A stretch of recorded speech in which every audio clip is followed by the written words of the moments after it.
On a remote island, shrouded in secrecy, a megalomaniacal maniac plots to conquer the world. With an array of deadly traps and an army of minions at their disposal, will the governments of the world be able to put a stop to their plans? Or will the planet be seized by the iron fist of this evil genius?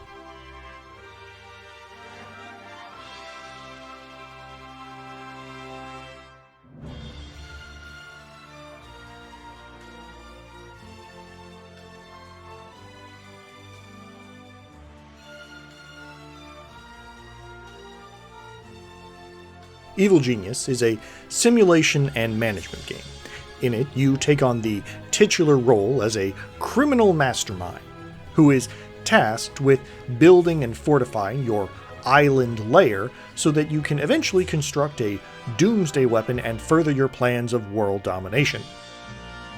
At the start of the game, you'll be able to select from 3 different appearances for your mastermind before heading to your first island base. As is tradition, your base will be built inside of a hollowed-out mountain. At the start of any level, you'll have a small amount of money and minions at your disposal, but in order to expand your endeavors, you'll need to dig out new portions of the base, connecting corridors and rooms of your underground secret lair. As time passes, minions will be automatically recruited into your ranks, but you'll need to make sure that they have the appropriate facilities so that they can take care of their day-to-day needs, as well as workstations which will allow them to complete tasks in your lair. Once your base is up and running, you'll be able to send minions out into the world to commit various acts of villainy.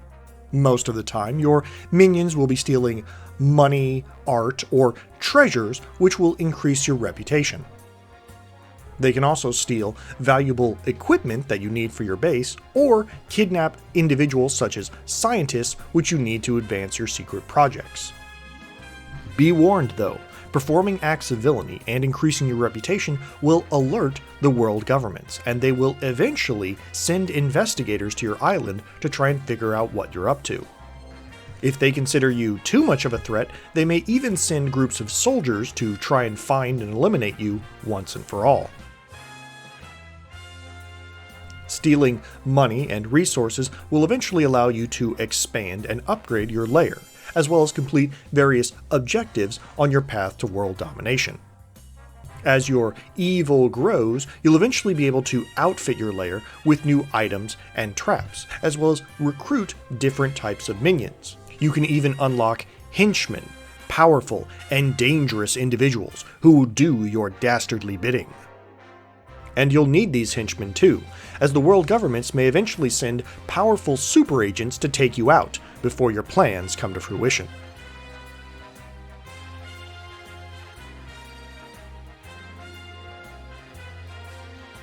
So what's the good and bad of Evil Genius? Well, for starters, I do genuinely like the concept of the game, that you get to play as an evil mastermind. Getting to build your evil lair and recruit henchmen and fill your treasure vault with bars of gold and stolen artwork, that is, for me at least, fundamentally an interesting concept for a game. And the presentation of the game manages to pull it off reasonably well. All of the characters and environments are bright and colorful, which I like, and they're clearly trying to imitate the aesthetic of all of those wacky spy movies from the late 60s and early 70s. And to the game's credit, the music does a pretty good job of backing that up as well. A lot of orchestral and jazzy numbers that do a good job of establishing the tone and theme that the game is going for.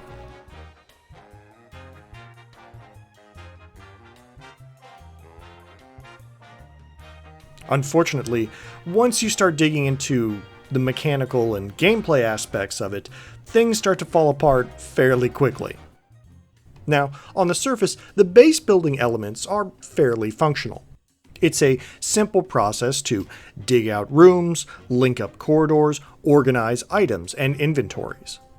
Your minions will automatically deliver any furniture that you purchase or staff any stations that you construct.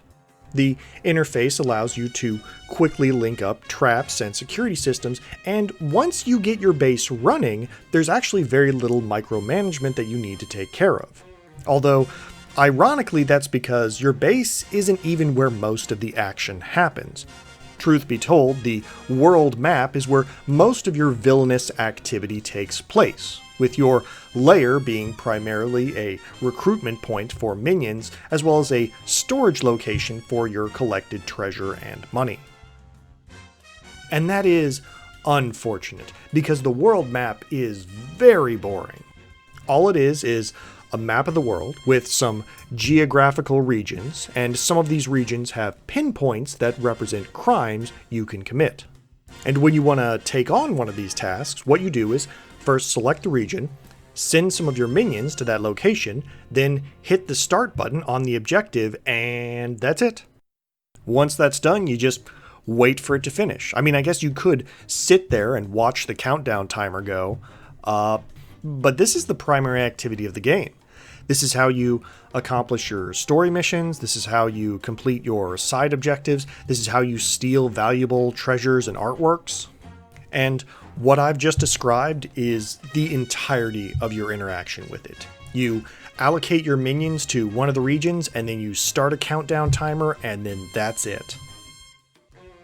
And at this point you might be thinking, well, surely that can't be it. Like, isn't there a whole defensive element where you need to protect your base while your minions are off committing crimes? And the answer is yes, but it's not much better.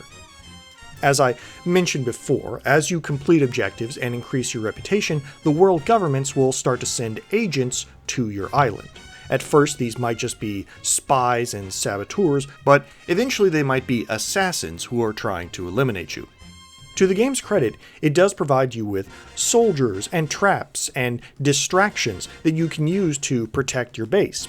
But most of the time, it's completely unnecessary, because the AI in this game could barely take over a blanket fort, much less the lair of an evil genius. The enemy agents in the game are, at best, dyspeptic. They're confused, they're irritable, and they wander around seemingly without objective. At worst, they're numerous, the game just throwing large groups of them at you in hopes that they might potentially overwhelm you. Here's a good example of what I'm talking about. This is a corridor trap, in that it is a series of corridors with locked doors and nothing else. There are no extra rooms, there are no treasures, there are no objectives. It is just meaningless corridors stacked on top of one another. And the AI will wander around in here for days. Even the super agents, which are supposed to be the critical threat, since they're stronger and faster than normal agents and they can't be permanently killed, aren't that threatening once you learn how to deal with them by permanently detaining them with one of your interrogation devices.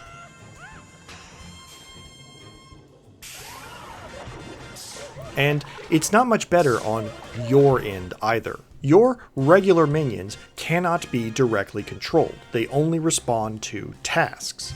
And that means that there's no way to set up pathing or patrol routes.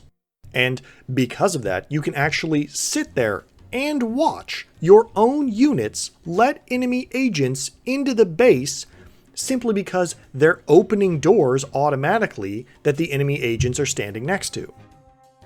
And may Odin have mercy if the worst should ever come to pass and you have to arm up and you want your minions to actually start using all of the fancy guns that you bought for them, because guess what? The only way to get your minions to arm themselves is to go into yellow alert. And let's just hit that button real quick and oh, what's that harmonious noise? Oh, is that klaxon gonna play the entire time? Oh, that's good stuff, yep.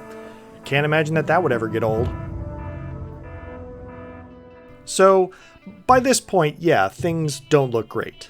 Evil Genius is only an average base builder that outsources most of its simulation aspects to a map, and most of its management aspects to an AI that I wouldn't trust with a box of crayons.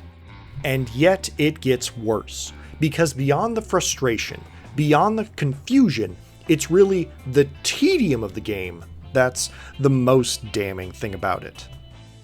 Evil Genius is a game that forces you to wait for everything.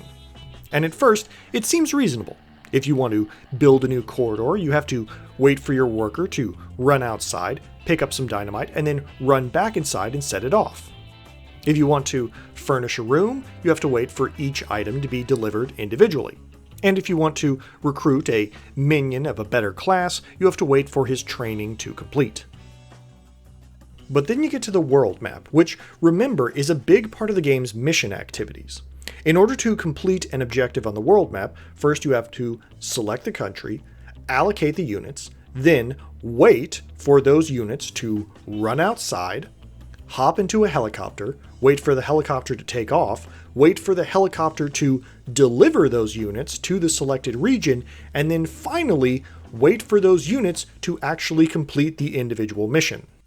And keep in mind, success is not guaranteed. If you have too much police attention on you, your units can be arrested and you have to start the entire process over again.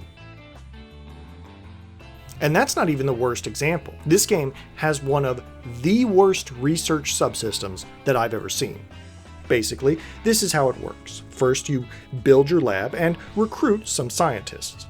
Then, you have to sit and wait for your scientists to unlock new research projects. And the way they do that is by randomly wandering through your base until they find something that they think they can upgrade. And remember, you can't control your basic minions, so you can't make them focus on any one thing. The order and occurrence of when these topics unlock is completely up to chance.